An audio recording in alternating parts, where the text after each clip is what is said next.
Let's install Genetous data service. Copy Docker run code here.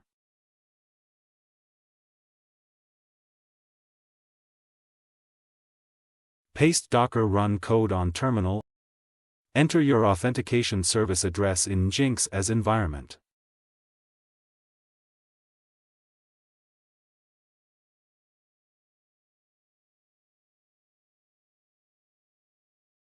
And run it. Let's look at the success of the installation process with the docker ps command.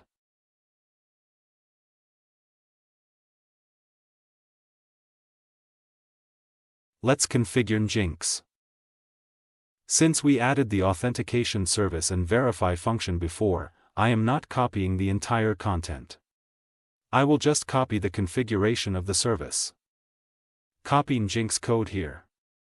And paste inside the Jinx configuration file.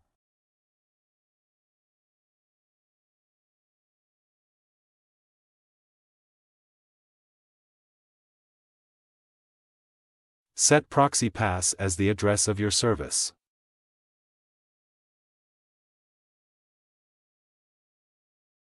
Now it's ready to use.